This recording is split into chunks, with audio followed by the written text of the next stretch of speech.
একজন আলেম একটা কথা বললে তার প্রতিবাদে 48 ঘন্টার মধ্যে আপনি আন্দোলন দিতে চান, অথচ এদেশে ইসলামের বিরুদ্ধে, আলেমদের বিরুদ্ধে বারবার কত কুলাঙ্গার কথা বলেছে, তার প্রতিবাদে আপনাদের তো মাঠে নামতে দেখা যায় নাই। কেন আলেমদের বিরুদ্ধে মাঠে নামতে চাচ্ছেন? সুন্দর না, সুন্দর না, সুন্দর না। শোনেন, আমি একটা কথা বলি, শুনেন, জিকির আলাদা আলাদা হতে পারে, মাযহাব আলাদা আলাদা হতে পারে, মসজিদ আলাদা আলাদা হতে পারে, কিন্তু একটা কথা মনে রাখতে হবে, আমাদের একটাই টার্গেট, দ্বীন কায়েমের টার্গেট। কোরআনের ময়দানে একজন বক্তা আর একজন ইসলামিক স্কলারকে নিয়ে মন্তব্য করছে, আর সেখান থেকে স্লোগান উঠছে, কেমন শুনবেন? একটু নাম ধরেই বলি, রাগ করিয়েন না। শায়েখ আহমদুল্লাহ হুজুরের নাম শুনেছেন? শুনেছেন? আস-সুন্নাহ ফাউন্ডেশনের চেয়ারম্যান। উনি বলেছেন আল্লাহ রাসূল 40 বছর বয়সে নবী হয়েছেন, এর আগে তিনি নবী ছিলেন না। এই কথা আসলে ছিলেন কি ছিলেন না পর্যালোচনার বিষয়, আলেম উলামারা বলবে, সেটা নিয়ে আমার বক্তব্য না।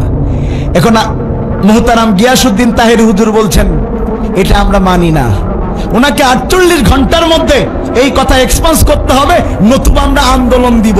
এই কথা বলা শেষ, একজন তখন মিছিল দিচ্ছে তার পাশ থেকে, কি বলে জানেন? আহমদুল্লাহর 2 গালে জুতা মারো তালে তালে। আমরা তো সহিষ্ণু জাতি। একজন আলেম একটা মতামত পেশ করতেই পারে, যুগে যুগে আলেমদের ইখতিলাফ ছিল, কিন্তু কেউ কাউকে কখনো অসম্মান করে কথা বলেনি। কথা বলছেন না কেন? অসম্মান করে কোনো কথা বলেনি। এইটা আপনি আজকে আপনার স্টেজে কেউ অন্যকে নিয়ে বলল আহমদুল্লাহর গালে গালে জুতা মারো তালে তালে, আর এরপরে যদি আপনাকে নিয়ে কোনো বক্তা বলে আর তার মঞ্চে যদি এই কথা কেউ বলে তাহেরির 2 গালে জুতা মারো তালে তালে, আপনার কেমনটা লাগবে? আপনার ঠিক যেমনটা খারাপ লাগবে, অন্য জনেরও তো ঠিক একই খারাপ লাগবে। মাথায় থাকছে না কেন?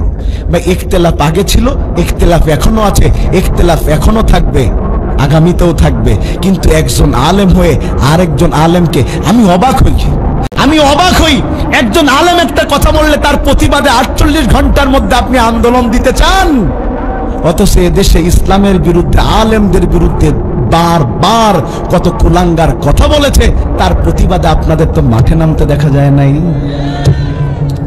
কেন আলেমদের বিরুদ্ধে মাঠে নামতে চাচ্ছেন? সুন্দর না, সুন্দর না, সুন্দর না। শোনেন, আমি একটা কথা বলি, শুনেন, জিকির আলাদা আলাদা হতে পারে, মাযহাব আলাদা আলাদা হতে পারে, মসজিদ আলাদা আলাদা হতে পারে, কিন্তু একটা কথা মনে রাখতে হবে, আমাদের একটাই টার্গেট, দ্বীন কায়েমের টার্গেট।